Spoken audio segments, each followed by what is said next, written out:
अस्सलाम वालेकुम स्टूडेंट्स। आज हम पढ़ेंगे osmo regulation in terrestrial animals. Last lecture में बेटा मैंने आपको बताया था कि वो एनिमल्स जो मैरीन वाटर के अंदर रह रहे हैं या फिर वो एनिमल्स जो फ्रेश वाटर के अंदर रह रहे हैं वो किस तरह अपनी बॉडी के अंदर जो ऑस्मो रेगुलेशन है वो उसको मेंटेन करते हैं, मीन कि सॉल्यूट्स का जो बैलेंस है उसको मेंटेन करके रखते हैं।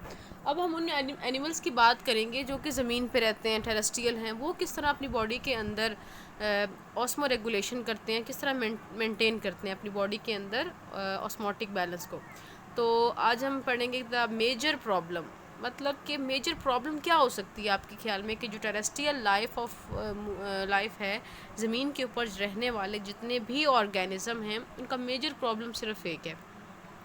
Their major problem is evaporative loss of water leading to dehydration। इनके अंदर क्या है, evaporative loss होता है वाटर का, जिससे इनकी बॉडी के अंदर डिहाइड्रेशन हो सकती है। तो डिहाइड्रेशन से बचने के लिए जो टेरेस्ट्रियल मोड है उसके अंदर ऑर्गेनिज्म किस तरह अडाप्टेशन करते हैं। तो सबसे पहली जो अडाप्टेशन है इनके अंदर वो कौन सी है। तो बेटा टेरेस्ट्रियल मोड ऑफ लाइफ के लिए जो अडाप्टेशंस है उसमें सबसे पहले आर्थ्रोपोड्स आ जाते हैं, मीन इंसेक्ट्स आ जाते हैं, और उसके अलावा बाकी वर्टिब्रेट्स भी आ जाते हैं। ये सक्सेसफुली किस तरह खुद को अडॉप्ट करेंगे टेरेस्ट्रियल मोड ऑफ लाइफ के लिए। उनकी सबसे पहले तो स्किन सरफेस। अब जो इनकी स्किन सरफेस है इनको बहुत ज़्यादा आप कह लें कि हेल्प करती है कि ये एवेपोरेटिव लॉस से इनको बचा सके। तो आर्थ्रोपोड्स के अंदर जो इंसेक्ट्स हैं उनकी जो स्केलेटन है वो एक्जोस्केलेटन वो किस चीज़ का बना हुआ होता है। जैसे आपने पढ़ा है कि वो वैक्सी जो है वो वैक्स का बना हुआ होता है उनका एक्जोस्केलेटन। साह चढ़े हुए मैंने।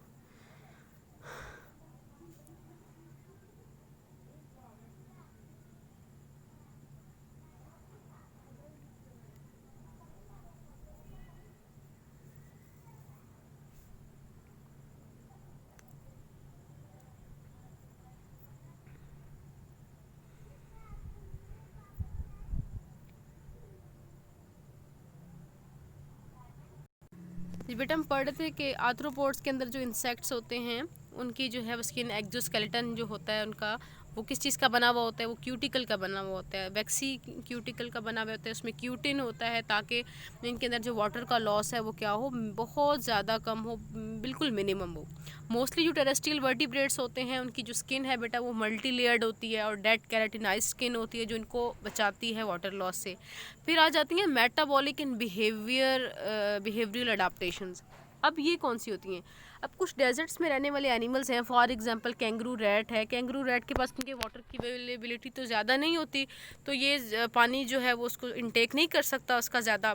तो ये कैंगरू रैट ऐसे सीड्स के ऊपर फीड करेगा जिनके अंदर कार्बोहाइड्रेट्स ज़्यादा हों, बिकॉज कार्बोहाइड्रेट्स जितने ज़्यादा होंगे उतनी कार्बोहाइड्रेट की मेटाबॉलिज्म से बनने वाला मेटाबॉलिक वाटर ज़्यादा होगा, तो वो वहाँ से मेटाबॉलिक वाटर को इनटेक करते हुए मेटाबॉलिक वाटर से अपनी जो है वो कंपनसेट कर लेता है वाटर लॉस को। तो ये इसकी एक मेटाबॉलिक एडाप्टेशन है। फिर आ जाता है बेटा टेरेस्ट्रियल एनिमल्स जो है वो ऐसा यूरिन बनाएंगे जो जिसमें पानी कम से कम हो, means they form the concentrated urine in their kidney. उसके बाद कुछ मेंबर्स ऐसे होते हैं एनिमल्स के अंदर जो नॉक्टर्नल है, मीन निकलते ही रात को हैं ताकि इनके अंदर वाटर का लॉस कम से कम हो। फिर उसके बाद आ जाती हैं बेटा nutritional adaptations. What are nutrition means water ज़्यादा से ज़्यादा ड्रिंक करेंगे, ऐसी फूड लेंगे जिसकी जो मॉइस्ट हो, जिसके अंदर वाटर जो है वो ज़्यादा हो, और मेटाबॉलिक वाटर जो है उसका मैंने ऊपर आपको बता दिया। आगे आपकी एक ना बहुत इंपॉर्टेंट डेफिनेशन आती है आपके अक्सर पेपर के अंदर 2 मार्क्स का ये शॉर्ट क्वेश्चन आता है कि डिफाइन करें किस चीज़ को, एनहाइड्रोबायोसिस को। What is anhydrobiosis? The ability to tolerate the dehydration is known as anhydrobiosis. ऐसे ऑर्गेनिज्म जो अपनी बॉडी के अंदर वाटर जो है वो डिहाइड्रेशन है, वाटर की जो कमी है उसको बियर कर सकते हैं, इनके अंदर ये एबिलिटी मौजूद होती है, हम उनको क्या कहते हैं, एनहाइड्रोबायोसिस। फॉर एग्जांपल कैंगरू रैट है वो प्रोड्यूस करता है मेटाबॉलिक वाटर। अगर वाटर की उसको कमी भी आ जाती है, वाटर जो है वो उसके पास इतना ज़्यादा वाटर नहीं है ड्रिंक करने के लिए, तो वो अडाप्टेशन है ना उसकी कि वो क्या करेगा, कार्बोहाइड्रेट्स की मेटाबॉलिज्म करेगा, मोर कार्बोहाइड्रेट्स के ऊपर फीड करेगा, ताकि मोर कार्बोहाइड्रेट की जब मेटाबॉलिज्म हो तो बनने वाला मेटाबॉलिक वाटर से अपनी वाटर की जो कह लें कमी है उसको पूरा कर लेता है। देन ह्यूमंस जो हैं, हम लोग जो हैं, हमारे अंदर भी अगर हम ज़्यादा पानी नहीं पी रहे होते सम टाइम, तो हमारी बॉडी तो डिहाइड्रेट नहीं होती ना, तो बॉडी डिहाइड्रेशन को बियर करती है। हमारी बॉडी के अंदर ये एबिलिटी है कि वो डिहाइड्रेशन को बियर कर सके। कैसे? जब शॉर्ट सप्लाई होती है हमारी बॉडी को वाटर की, तो हमारी बॉडी क्या बनाती है? हमारी बॉडी बनाती है एक हार्मोन, उसका नाम क्या है? ADH, जिसको हम क्या कहते हैं? Anti diuretic hormone. अब ये हार्मोन कहाँ पे बनता है? ये हार्मोन हाइपोथैलेमस में सिंथेसिस होती है इस हार्मोन की, लेकिन ये स्टोर होता है पोस्टीरियर पिट्यूटरी ग्लैंड के अंदर, वहाँ से रिलीज़ होगा, सिक्रीट होगा। और ये hormone ADH, anti diuretic hormone, नाम से जाहिर है एंटी डाययूरेटिक मीन कि इसने ऐसा यूरिन बनाना है जिसमें पानी कम से कम हो, ताकि हमारी बॉडी मैक्सिमम वाटर को कंजर्व कर सके। ठीक है, तो ये कहाँ जाके हार्मोन एक्ट करेगा? It will act on the collecting ducts और collecting tubules of kidney. Kidney की जो कलेक्टिंग ट्यूब्यूल्स होती हैं उनके ऊपर ये जाकर जब एक्ट करता है, तो किडनी के इर्द गिर्द जो होते हैं, आप कह लें कि ब्लड वेसल्स होती हैं, वो यूरिन में से मैक्सिमम वाटर को क्या कर लेती हैं? एब्जॉर्ब कर लेती हैं। तो जो बनने वाला यूरिन होता है हमारी बॉडी के अंदर, वो कंसनट्रेटेड बनता है due to the ADH hormone. Clear हो गया? तो ये इस तरह करके हमारी बॉडी, ह्यूमन जो होते हैं उनकी बॉडी के अंदर ये एबिलिटी होती है कि वो डिहाइड्रेशन को बियर कर सकते हैं। क्लियर हो गया? अच्छा बेटा, फिर उसके बाद हमने पढ़ना है एक्सक्रीशन। हमने ऑस्मोरेगुलेशन को डिस्कस कर लिया, उसके बाद हम करेंगे एक्सक्रीशन को। तो एक्सक्रीशन होता है कि among the simulated nutrients in animals.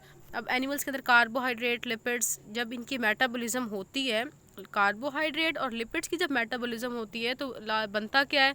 Water बनता है, और साथ साथ क्या बनता है? कार्बन डाइऑक्साइड बनता है। सिमिलरली जब प्रोटीन्स हमारी बॉडी के अंदर और जो न्यूक्लियो प्रोटीन्स होती हैं उनकी जब मेटाबॉलिज्म होती है, तो जो वेस्ट बनता है वो नाइट्रोजन की फॉर्म में बनता है, और वो वेरियस फॉर्म्स में होता है, जैसे अमोनिया हो गया, यूरिक एसिड हो गया, या फिर यूरिया हो गया। The waste nitrogen. अब जो नाइट्रोजन का वेस्ट है ये बहुत टॉक्सिक होता है। अगर ये हमारी बॉडी के अंदर, सेल के अंदर कंसनट्रेट हो जाएगा, तो हमारी बॉडी को बहुत ज़्यादा डैमेज होता है। तो इसको रिमूव करना बॉडी से बहुत ज़्यादा ज़रूरी है, क्योंकि कार्बन डाइऑक्साइड तो बॉडी से रिमूव हो जाती है, वाटर भी एक्सेस रिमूव हो जाता है। बेसिकली जो हमने रिमूव करना है ना अपने किडनी के थ्रू, वो हमने करना है नाइट्रोजन के वेस्ट को। तो elimination of wasteful metabolites, mainly कौन से मेटाबोलाइट्स को बॉडी से हमने रिमूव करना है?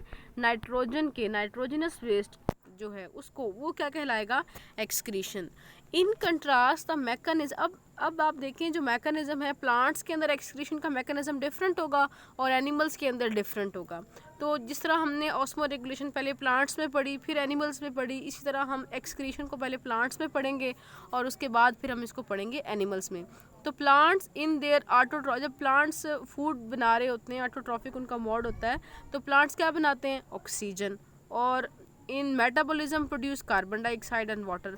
प्लांट्स जब फूड बनाते हैं तो वो ऑक्सीजन बनाते हैं, रिलीज़ करते हैं, लेकिन प्लांट्स के अंदर जब कार्बोहाइड्रेट्स या आप कहें लिपिड्स की मेटाबॉलिज्म होती है, तो क्या बनता है? दो चीज़ें, दो वेस्ट बनते हैं। First of all is carbon dioxide and second is water as the excretory products. Plants also produce, plants के अंदर कुछ ऑर्गेनिक और इनऑर्गेनिक कंपाउंड्स भी बनते हैं जो कि इनके अंदर मेटाबॉलिज्म के थ्रू बनते हैं, लेकिन इनको प्लांट्स अपने मुख्तलिफ इन वेस्ट को ना अपने मुख्तलिफ पर्पज़ के लिए स्टोर कर लेता है। ठीक है, जब इसको ज़रूरत होती है वो रिमूव कर देता है, और वैसे ये इसके अंदर स्टोर होते रहते हैं। अब प्लांट्स के अंदर ही जो वेस्ट हैं जिनको इसने with the passage of time remove कर देना है, तो ये स्टोर कहाँ पे करता है? ये अपने वैक्यूल के अंदर इसको स्टोर करता है।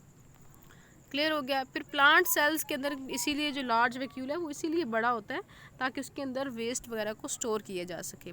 These vacuoles these are the storage of useful compounds और the storage of waste substance. इन वैक्यूल्स के अंदर यूजफुल जो कंपाउंड्स होते हैं उनको भी क्या किया जाता है? स्टोर किया जाता है, और जो वेस्ट होते हैं उसको भी स्टोर किया जाता है। अब जब ये वैक्यूल्स जो हैं इनके अंदर कंसंट्रेशन सॉल्यूट्स की या कंपाउंड्स की जब ज़्यादा हो जाती है, तो इनके अंदर क्रिस्टल फॉर्मेशन हो जाती है इन वैक्यूल्स के अंदर। Plants produce certain waste of inorganic and organic nature which are stored in the certain organs. Clear हो गया। अभी हमने बात की कि जो सर्टन ऑर्गन्स जिसके अंदर प्लांट स्टोर करता है वो कौन कौन से होते हैं। वो लीव्स भी हो सकते हैं, वो उनका स्टेम भी हो सकता है। Leaves are the prominent organ for this purpose. किस पर्पस के लिए? स्टोर करने के लिए डिफरेंट टाइप के वेस्ट को। Leaves are destined to fall off. जैसे ही लीव्स के अंदर जब स्टोरेज जो है वो इनकी ज़्यादा हो जाएगी, इनके अंदर वेस्ट बहुत ज़्यादा हो जाते हैं, तो ये गिर जाते हैं। कहाँ? कब? ऑटम लीव्स के अंदर या ऑटम सीज़न के अंदर ये लीव्स। अब इसलिए ऐसे लीव्स जो ऑटम सीज़न में गिरते हैं ना, फॉल ऑफ होते हैं, वो क्लोरोफिल या आपके उसकी कमी की वजह से नहीं गिरते, बल्कि किस वजह से गिरते हैं ऑटम लीव्स? बिकॉज वो लीव्स फुल हो जाते हैं किस चीज़ के साथ? वेस्ट प्रोडक्ट के साथ।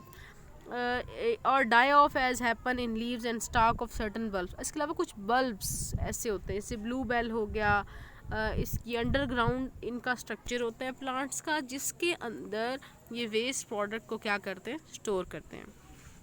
इसीलिए हम कहते हैं कि जो गार्डनर होते हैं ना, बागबान जो होते हैं, ये जो गले सड़े ऑटम के लीव्स होते हैं, ये इनको कहते हैं कि अच्छा सोर्स है मिनरल्स का, बिकॉज इसके अंदर वेस्ट प्रोडक्ट बहुत ज़्यादा अमाउंट में स्टोर हुए हुए होते हैं, और इसको जो है वो ये यूज़ करते हैं किस चीज़ के अंदर? मिनरल्स एज अ मिनरल आप कह लें कि उसको डिफरेंट जो होते हैं प्लांट्स, उनके अंदर जो है उसको रखा जाता है ताकि उन दूसरे प्लांट्स की ग्रोथ भी अच्छी हो। जैसे कि गार्बेज वगैरह, उसको भी समझा जाता है कि उसके अंदर ऑर्गेनिक में जो है वो ज़्यादा हैं।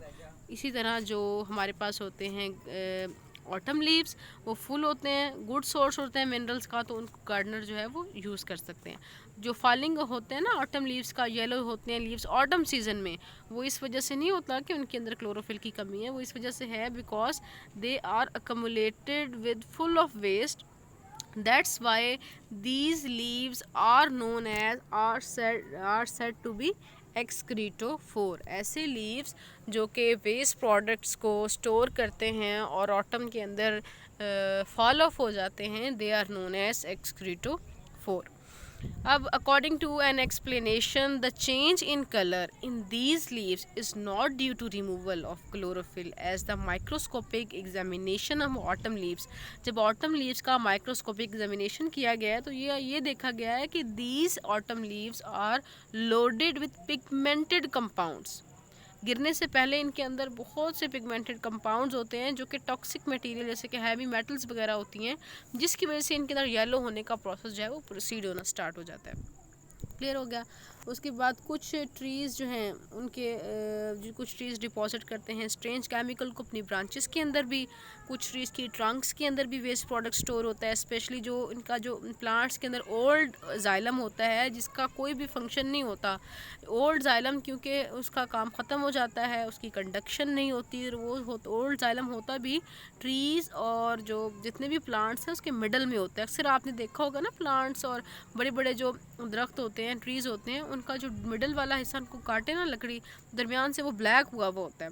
वो जो दरमियान वाला सेंटर में मिडल सा हिस्सा होता है ना, वो बेसिकली ओल्ड जाइलम होता है जिसका कोई भी फंक्शन नहीं होता, जो कि जो अपना फंक्शन जो है वो लॉस कर चुका होता है। तो वो ओल्ड जाइलम के अंदर फिर प्लांट्स क्या करना स्टोर कर देते हैं? वेस्ट प्रोडक्ट करना स्टोर कर देते हैं। तो वो जो आप कह लें कि ऐसे ट्रंक्स जो कि स्टोर करते हैं और किसको? वेस्ट प्रोडक्ट को एस ओल्ड जाइलम के अंदर, they are known as ebony. ठीक हो गया।